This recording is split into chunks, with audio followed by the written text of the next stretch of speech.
اعوذ باللہ من الشیطان الرجیم بسم اللہ الرحمن الرحیم رب اشرح لی صدری ویسر لی امری واحلل عقدۃ من لسانی یفقہوا قولی۔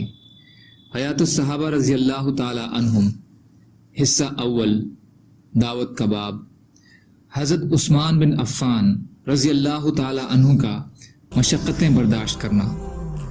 حضرت محمد بن ابراہیم تیمی کہتے ہیں کہ جب حضرت عثمان بن عفان رضی اللہ تعالی عنہ مسلمان ہوئے تو ان کو ان کے چچا حکم بن ابو العاص بن امیہ نے پکڑ کر رسی میں مضبوطی سے باندھ دیا اور کہا کہ تم اپنے باپ دادوں کے دین کو چھوڑ کر ایک نئے دین کو اختیار کرتے ہو، اور اللہ کی قسم جب تک تم اس دین کو نہیں چھوڑو گے میں اس وقت تک تمہیں بالکل نہیں چھوڑوں گا۔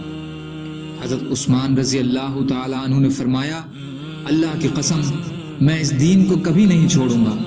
جب حکم نے دیکھا کہ حضرت عثمان رضی اللہ عنہ اپنے دین پر بڑے پکے ہیں تو ان کو چھوڑ دیا۔ ابن سعد حصہ 3 پیج نمبر 37 کی حدیث۔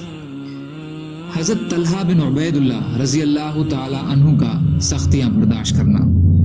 حضرت مسعود بن ہراش رضی اللہ تعالی عنہ کہتے ہیں کہ ہم صفا اور مروہ کے بیچ دوڑ کر رہے تھے کہ ہم نے دیکھا کہ ایک نوجوان آدمی کے ہاتھ گردن کے ساتھ بندھے ہوئے ہیں اور لوگوں کی ایک بڑی بھیڑ اس کے پیچھے پیچھے چل رہی ہے۔ میں نے پوچھا اس نوجوان کو کیا ہوا ہے؟ لوگوں نے بتایا کہ یہ طلحہ بن عبید اللہ ہیں جو بے دین ہو گئے ہیں، اور حضرت طلحہ کے پیچھے پیچھے ایک عورت تھی جو بڑے غصے سے بول رہی تھی اور ان کو برا بھلا کہہ رہی تھی۔ میں نے پوچھا کہ یہ عورت کون ہے؟ لوگوں نے بتایا یہ ان کی ماں صابہ بنت حضرمی ہیں۔ یہ صابہ حصہ 3 پیج نمبر 410 کی حدیث۔ حضرت ابراہیم بن محمد بن طلحہ کہتے ہیں کہ حضرت طلحہ بن عبید اللہ رضی اللہ تعالی عنہ نے مجھے بتایا کہ میں بصرہ کے بازار اور میلے میں موجود تھا تو وہاں ایک پادری اپنے گرجا گھر کے بالا خانوں میں رہتا تھا۔ اس نے کہا کہ اس بازار اور میلے والوں سے پوچھو کہ کیا ان میں کوئی حرم کا رہنے والا ہے؟ میں نے کہا ہاں میں ہوں۔ اس نے پوچھا کیا احمد صلی اللہ علیہ وسلم ظاہر ہو گئے ہیں؟ میں نے کہا احمد کون ہے؟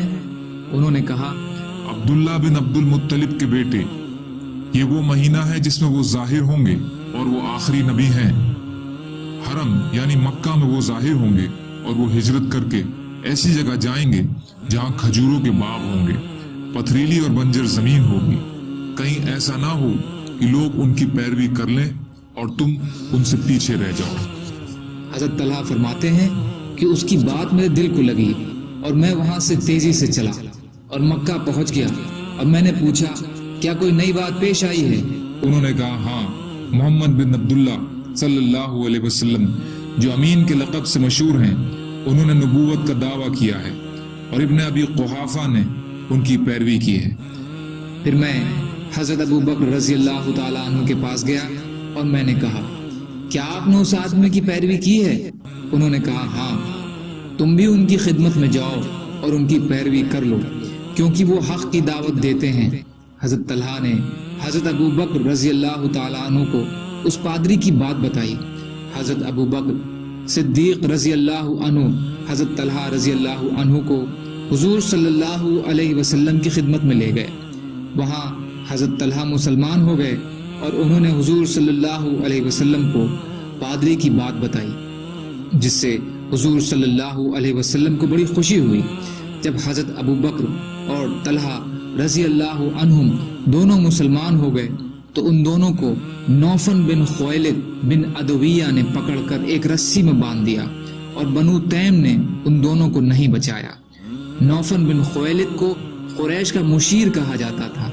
ایک رسی میں باندھے جانے کی وجہ سے ابو بکر اور حضرت طلحہ رضی اللہ عنہ کو قرینین یعنی دو ساتھی بھی کہا جاتا ہے۔